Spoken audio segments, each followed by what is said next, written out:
আজকে রান্না করব আমি যুক্তি ফুল ভাজা।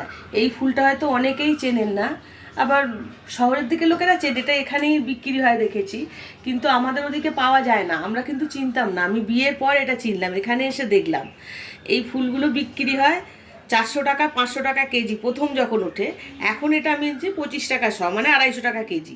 এই ফুলটা আমি এইভাবে ছাড়িয়ে নেব। দেখুন আমি থোকাগুলো দেখানোর জন্য কয়েকটা রেখেছি, আর এই যে কাঁচি দিয়ে কেটে নিয়েছি এইরকম। এই ভাজাটা কিন্তু খেতে খুব ভালো এবং খুব উপকারী। এটা এই বসন্তকালেই পাওয়া যায়। এই ফুলটা বসন্তের সবজি আর কি। এই ফুলটা আমি এখন এই কাঁচিটা দিয়ে কেটে নেবো, যেভাবে কেটে নিয়েছি দেখালাম। এই থোকাগুলো ধরে এইভাবে কেটে নিতে হবে। এই একটা একটা করে ফুলগুলো ছাড়িয়ে নিতে হবে, থোকাগুলো সব ফেলে দেবো। আমি সব কেটে নিয়েছি, কিছুটা দেখানোর জন্য আমি এই থোকাগুলো কয়েকটা রেখেছিলাম। আমি এটা এখন ভালো করে কেটে খুব ভালো করে ধুতে হবে।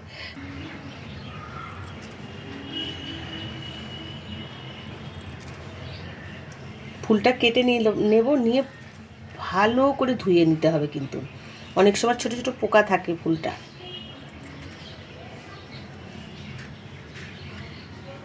কি সুন্দর দেখতে লাগছে দেখুন না, গ্রিন কালারেরই হয় ফুলটা, ফুলটার কালার কোনো চেঞ্জ হয় না। যুক্তি ফুলটা ধুয়ে নিয়েছি, এখন আমি গ্যাসটা জ্বেলে নিলাম, নিয়ে কড়াইতে তেল দেব।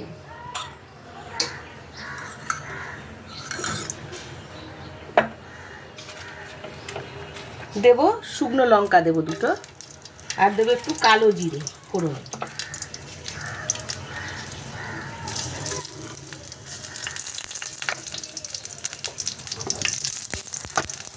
তেলটা গরম হয়ে গেছে, এখন আমি ফুলটা এই তেলের মধ্যে ছেড়ে দেবো।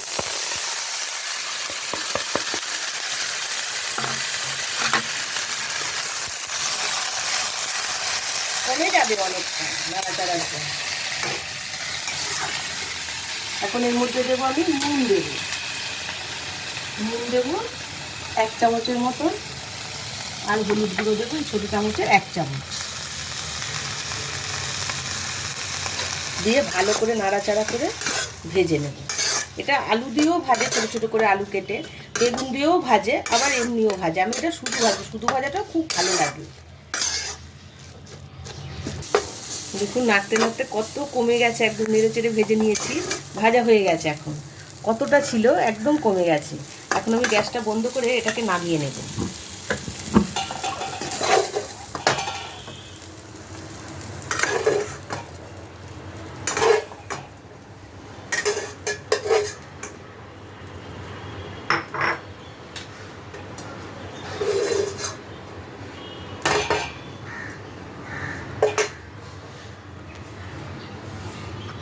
রেডি হয়ে গেছে যুক্তি ফুল ভাজা। এই যুক্তি ফুল গরম ভাত দিয়ে খুব ভালো লাগবে, খাওয়াও ভালো, খেতেও ভালো, একটা আলাদা স্বাদ। তেঁতোর তো অনেক ধরনের স্বাদ হয়, উচ্ছে তেঁতো একরকম স্বাদ, গিমা শাকের একরকম স্বাদ, এই যুক্তি ফুলের আর এক রকম স্বাদ, নিম পাতার একরকম স্বাদ। প্রতিটা তেঁতোই আলাদা আলাদা স্বাদ, কিন্তু তেঁতো স্বাদটা খুব ভালো খেতে হয় এটা।